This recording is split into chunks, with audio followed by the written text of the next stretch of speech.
Hello అండి, ఈరోజు వీడియోలో అయితే 32 size blouse back part cutting అయితే చూసేద్దాం. సో నేను ముందే 30 సైజు బ్లౌజు బ్యాక్ కటింగ్ అయితే పెట్టానండి.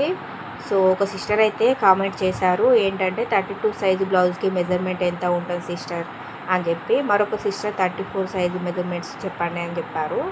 సో అందుకని వాళ్ళిద్దరికీ నేను క్లారిటీ ఇద్దామని చెప్పి ఇప్పుడైతే ఈ వీడియో అయితే అప్లోడ్ చేస్తున్నాను.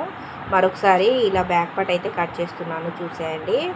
సో 30 నుండి 40 సైజు బ్లౌజు సైజు మనం ఎలా తెలుసుకోవాలి అంటే, ఉక్సు పట్టీ నుండి కాజా పట్టీ వరకు మనం నడుము లూజు మొత్తము చూసుకున్నట్లయితే మనకి ఏ సైజు బ్లౌజ్ అనేది ఒక క్లారిటీ అయితే వస్తుంది. సో 30 నుండి 40 సైజు బ్లౌజ్ వాళ్ళకి మెజర్మెంట్స్ ఎలా ఉంటాయి అంటే, 30 నుండి 40 సైజు బ్లౌజ్ వాళ్ళకి షోల్డర్ లెంత్ 5.5, ఆర్మ్ సైజు 6 అయితే ఉంటుంది. ఖర్చులు పోను ఆర్మ్ సైజ్ అయితే పెట్టేసుకోవాలి.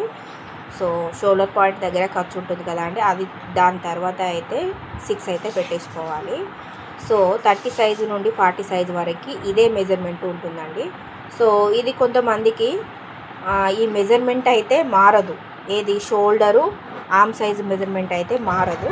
కానీ వాళ్ళ ఇష్టానుసారంగా మనము నెక్ లోత్ అనేది విడ్త్ అనేది వాళ్ళకి ఏ బ్లౌజ్ అయితే పర్ఫెక్ట్గా ఉంటుందో ఆ బ్లౌజ్ ప్రకారం వాళ్ళైతే షోల్డర్ లెంత్ నెక్ లెంత్ అనేది వాళ్ళు చూసుకోవచ్చు. అది మాత్రం చేంజ్ అవుతుంది వాళ్ళ అభిప్రాయాలను బట్టి.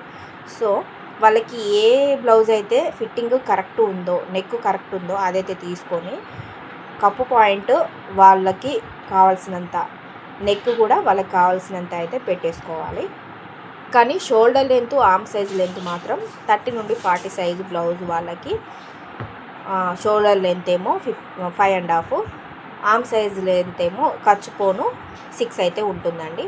సో ఇదైతే వీళ్ళకి క్లారిటీ ఇస్తున్నాను. సిస్టర్స్ చూసేయండి, ఈ వీడియోని సపోర్ట్ చేయండి. ఇలానే మన ఛానల్ని అయితే సపోర్ట్ చేయండి. ఇలా కామెంట్ చేసి నన్ను ఎంకరేజ్ చేస్తున్నందుకు థ్యాంక్స్ సిస్టర్స్. సో ఇలానే మీ డౌట్స్ ఇంకా నేను క్లారిఫై చేస్తాను. ఇంకేమైనా డౌట్స్ ఉంటే కామెంట్ చేయండి. మన యూట్యూబ్ ఛానల్ కూడా సపోర్ట్ చేయండి. ఇన్స్టా బయోలో నేనైతే లింక్ ఇచ్చాను, యూట్యూబ్ లింకు. సపోర్ట్ చేయండి, సబ్స్క్రైబ్ చేయండి. సో ఇప్పుడు మీకు క్లారిటీ వచ్చిందని అనుకుంటున్నాను. ఇంకా మీకు ఇది అర్థం కాలేదు అంటే మళ్ళీ చెప్పండి సిస్టర్, కామెంట్ చేయండి. Thank you.